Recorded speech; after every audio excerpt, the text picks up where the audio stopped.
Kaixo, ongi etorria, pentsa dezagun 20 erantzun hauek jaso ditugula, galdetu dugunean, ea zenbat litro gastatzen dituzten dutxatzerakoan. Pertsona batek esan duela 156 litro, beste batek 120, 102, eta bar. Nola sartuko genituzke hauek maiztasun tabla bat egiterakoan? Txikiena hartzen badut, txikiena 16, jartzen dut 16, bat. Bigarren txikiena, 30, bat. 45, bat. Badaude bi dituztenak, ez da? 152,5 daude. Bi. Baina hori ez ditzateke taula egoki bat izango. Zergatik? Izango nukelako lerrokatuta goitibera datu guztiak. Eta hortarako, hola egotea, ordenatuta eskubitik ezkerrea edo berdin du. Zer egin behar dugu? Multzokatu, tarteak egin behar ditugu. Deitzen zaie, klaseak. Orduan, jarriko ditugu, klase edo tarte batzuk, eta horiek sartuko ditugu multzo tarte horietan. Horrela, ez da? Hemen ikasten gara, eta noaino, bastakit, ikusiko dugu noaino, eta beste bat. Eta beste bat, eta ikusiko dugu zenbat klase egin behar diren. Orduan ikusiko dugu pausoak nola ematen diren, ezta? Lehenengo egin behar duguna da einak kalkulatu. Jakiteko, txikienetik handienera ze distantzia dagoen. Orduan hartzen dugu, denetan txikiena, hau dela, 16, hori da minimoa, eta hartzen dugu maksimoa. R, berdin, 164, ken 16. Atatzen zaigu, 158. Einak kalkulatu ondoren, bigarren pausoa izango litzateke jakitean zenbat tarte egin behar ditugun. Hortarako bi erregala daude. Bata Sturgesena.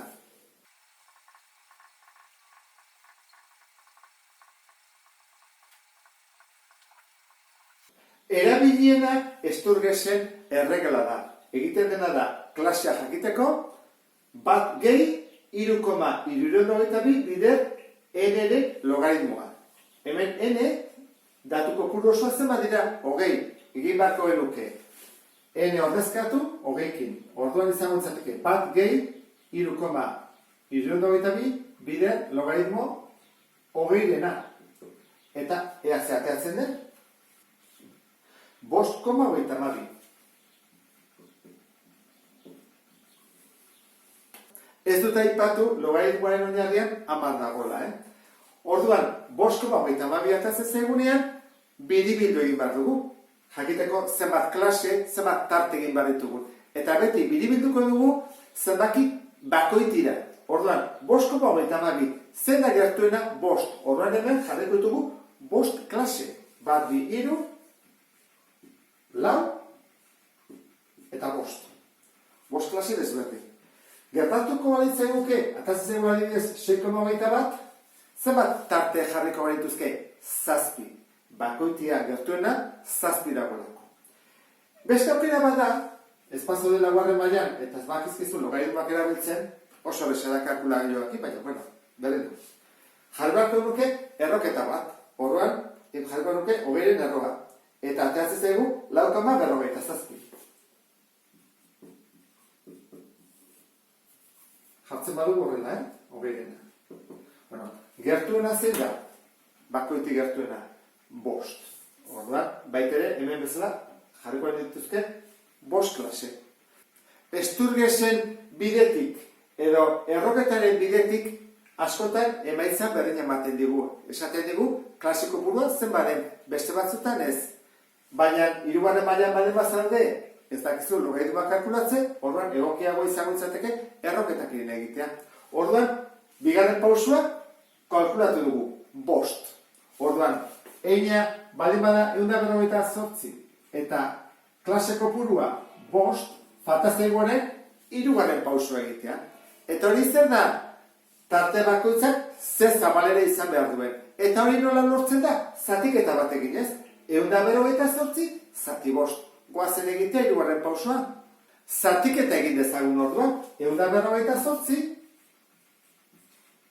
zati 5. Eta ematen digu 29, 0,6. Biribildu egin behar dugu, noski. Biribiltzerakoan ezaztu beti gorrutz biribildu behar dugula. Kasunetan, 30. Zabalera 30. Ta zergatik?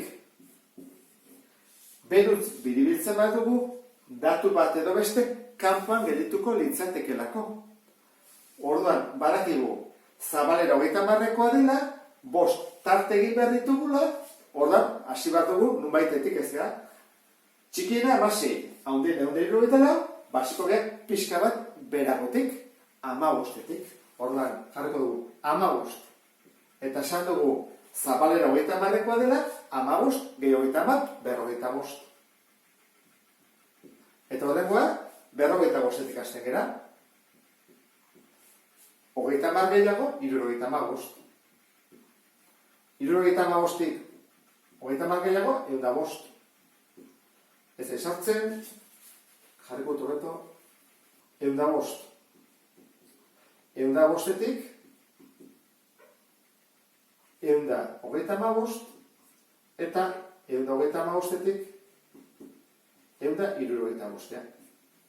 175, ikusi dut bezala, jarri dut parentesiarekin, ze handiena ez da 175, txikiagoa da. Orduan, txikiena eta handiena sartzen dira hemen, bai. Orduan, orain egin barko duguna da, desorden honetan, zer ez da ordenatuta, kontatzen hasi, eta hori egingo dudana. Jarri, tartuetakoak zenbat daude, hemengoa zenbat, eta horrela. Datuak klasetan sartu ditut. Lehenengoan, 3, bigarrenean 4, eta horrela. Jarri ditut hemen asteizko batzuk, zu ikusteko, 125 kontatu dudala hemen azkende kontan. Ze 125, ez eta bietan egon, hemen parentesi bat dago horran. 125 ez dago tarte horretan, dago hemen. Adibidez, 105 dago klase honetan.